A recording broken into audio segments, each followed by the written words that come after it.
ഇന്നത്തെ പ്രാതൽ, അതായത് പ്രഭാത ഭക്ഷണം, അത് വളരെ ആനന്ദകരമായിരിക്കുന്ന രസകരമായിരിക്കുന്ന ഒരു വിഭവം ഇന്നൊരുക്കാം. അത് ഒരുക്കുന്നതിന് മുമ്പ് അതിനെ സംബന്ധിച്ച് അതെങ്ങനെ ഒരുക്കണം, അതിൻ്റെ പ്രാധാന്യം അതിനെ സംബന്ധിച്ചൊക്കെ ഒന്ന് പറഞ്ഞതിന് ശേഷം നമുക്ക് വിഭവം ഒരുക്കാം. രാത്രികാലത്ത്, അതായത് 8 മണിക്കൂർ ജോലി കൊണ്ട് നഷ്ടപ്പെടുന്ന ശക്തി 8 മണിക്കൂർ വിശ്രമം കൊണ്ടും ഉറക്കം കൊണ്ടുമാണ് നമുക്ക് തിരിച്ചു കിട്ടുന്നത്. ശരീരജീവനിൽ കുറവ് വരുന്ന ശക്തി പ്രപഞ്ച ജീവന് ആണ് റീചാർജിങ് നടക്കുന്നത്. അപ്പോൾ ശരീരത്തിൽ ശക്തി കിട്ടുന്നത് അച്ഛനും അമ്മയും തലമുറകളായിട്ട് നമുക്ക് നൽകിയിരിക്കുന്ന സംഭാവന, അതാണ് ജീവൻ. അത് കാണാനും കേൾക്കാനും ചിന്തിക്കാനും ജോലി ചെയ്യാനും ഭക്ഷണം കഴിക്കാനും ഒക്കെ ചെലവഴിക്കുന്നു. അന്നന്ന് ചെലവഴിക്കുന്ന ശക്തി അന്നന്ന് തിരിച്ചു കിട്ടുന്നു. അങ്ങനെ ഒരു ഓട്ടോമാറ്റിക് ബാറ്ററി പോലെ പ്രവർത്തിക്കുന്നു, റീചാർജിങ് നടക്കുന്നു. അപ്പോൾ ചെലവഴിക്കുന്നതോറും റീചാർജിങ് നടക്കുന്നുണ്ട്. അതുകൊണ്ട് നമുക്ക് വീണ്ടും ചെലവഴിക്കാൻ കഴിയും. അങ്ങനെ രാത്രി സുഖമായിട്ട് കിടന്നുറങ്ങി ഉണർവ് വന്നപ്പോൾ എഴുന്നേറ്റ് കഴിഞ്ഞ് ശരീരത്തിൽ നിന്ന് പുറന്തള്ളപ്പെടേണ്ട വസ്തുക്കളെയൊക്കെ ശരീരത്തിൽ നിന്ന് പുറന്തള്ളപ്പെടുന്നത് ദിനവും ആചരിക്കുന്ന ഒരു ഏർപ്പാടായതുകൊണ്ട് ദിനചര്യയായിട്ട് നമ്മളത് നിർവഹിക്കപ്പെടുന്നു. അതൊക്കെ നിർവഹിച്ചതിന് ശേഷം ശരീരശുദ്ധി വന്ന് മാക്സിമം ശക്തി റീചാർജ് ചെയ്തു. പിന്നെ അത് ചെലവഴിക്കാനുള്ള പരിപാടിയാണ്. ആദ്യം ചെലവഴിക്കുന്ന ശക്തി ഭക്ഷണത്തെ ദഹിപ്പിക്കാൻ, പചനേന്ദ്രിയത്തെ ഉണർത്താൻ. അപ്പം പചനേന്ദ്രിയത്തെ ഉണർത്തുന്നു. അതിന് വളരെ ലഘുവായിട്ട് ഇന്ന് വളരെ രസകരമായിരിക്കുന്ന ഇന്നത്തെ ബ്രേക്ക്ഫാസ്റ്റിനെ കുറിച്ച് പറഞ്ഞാൽ തന്നെ കേൾക്കുന്നവരെല്ലാവരെയും വായിൽ ദഹനരസങ്ങൾ ഊറും. ഈ പഞ്ചാമൃതം എല്ലാവരും കേട്ടിരിക്കും. പഞ്ചാമൃതം 5 അമൃതി ചേരുന്നതാണ്, അതാണ് പഞ്ചാമൃതം.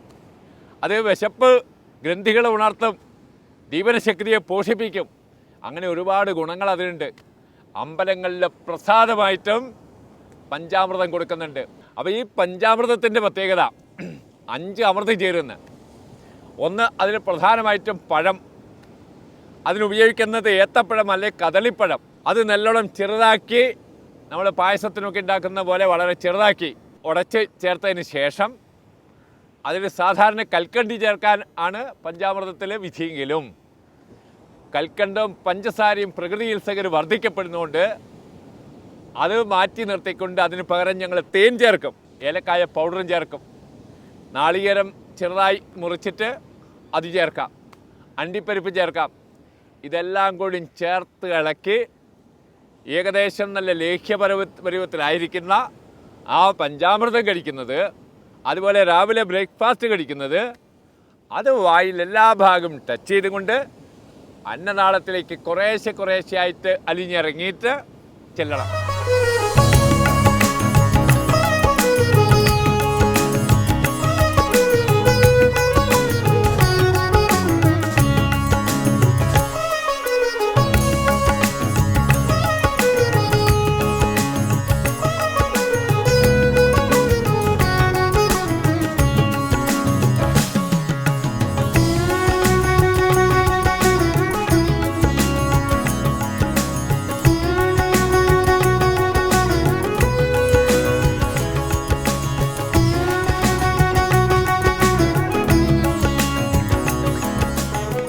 അത് ഗ്രന്ഥികളൊക്കെ ഉണർത്തും.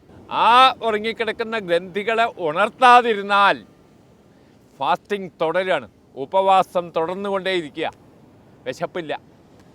അപ്പോൾ ഉപവാസത്തെ അവസാനിപ്പിക്കുക, അതാണ് ബ്രേക്ക്ഫാസ്റ്റ്. അപ്പോൾ ഉപവാസത്തെ അവസാനിപ്പിക്കുന്നതിന് വേണ്ടി ഇവിടെ ഇന്ന് പഞ്ചാമൃതം ഉണ്ടാക്കി. അങ്ങനെ ആ പഞ്ചാമൃതം ഉണ്ടാക്കുന്ന വിധമൊക്കെ പറഞ്ഞ് മനസ്സിലാക്കിയപ്പോൾ, അപ്പോൾ ആ പഞ്ചാമൃതം ഉണ്ടാക്കുന്നതിൽ സാധാരണ നെയ്യ് ചേർക്കും. ആ നെയ്യ് ഒരു മൃഗജന്യമായിരിക്കുന്ന കൊഴുപ്പായതുകൊണ്ട് പ്രകൃതി ചികിത്സകർ അത് പരിപൂർണമായിട്ടും വർജിക്കപ്പെട്ടതാണ്. അതുകൊണ്ട് ബട്ടർ ഫ്രൂട്ട്, അവക്കാഡോ എന്ന് പറയുന്ന ഒരു മരത്തിലുണ്ടാവുന്ന ഒരു പഴം, അത് പാകത്തി അത് പഴുത്തു കഴിഞ്ഞാൽ, അത് മുറിച്ച് കഴിഞ്ഞാൽ അതിൻ്റെ അകത്ത് വെണ്ണ ഉണ്ടാവും നിറയെ വെണ്ണ. ആ വെണ്ണ ഈ പഞ്ചാമൃതത്തിൽ ചേർക്കുമ്പോൾ അത് വളരെ രുചികരമായിരിക്കും. ആസ്വദിക്കാൻ പറ്റുന്നൊരു രുചിയാണത്. അതോടൊപ്പം തന്നെ അതിലെ പോഷകങ്ങൾ, പ്രത്യേകിച്ച് അതിലെ ഗ്ലൂക്കോസ്, ഇപ്പോൾ തേനിൽ ഗ്ലൂക്കോസ് ഉണ്ട്, അതുപോലെ തന്നെ ബാക്കി ഇതിലെല്ലാം അടങ്ങിയിരിക്കുന്ന ആ ഗ്ലൂക്കോസിനെ ശരീരം സ്വീകരിച്ച് അത് ശരീരത്തിൽ നിന്ന് അത് എല്ലാ കോശങ്ങളിലേക്ക് അത് വ്യാപിപ്പിച്ച് കൊണ്ടുപോകുന്നത് നമുക്ക് കണ്ട് ആസ്വദിക്കാൻ ആനന്ദിക്കാൻ കഴിയും. അത് ആസ്വദിച്ച് കഴിക്കുന്നു. കഴിച്ച് കഴിഞ്ഞ ശേഷം ദഹനഗ്രന്ഥികൾ ഉണർന്നു കഴിഞ്ഞാൽ നമുക്ക് കുറച്ച് ഏത്തപ്പഴം നാളികേരം അല്ലെങ്കിൽ ഈത്തപ്പഴം നാളികേരം അതുപോലെ എന്തെങ്കിലും കട്ടിയായിരിക്കുന്ന ആഹാരം കഴിക്കണം. ഇപ്പോൾ കുട്ടികളാണ്, യുവാക്കളാണ്, യുവതികളാണ്, അവർക്കൊക്കെ കൂടുതൽ ഭക്ഷണം ആവശ്യമാണ്.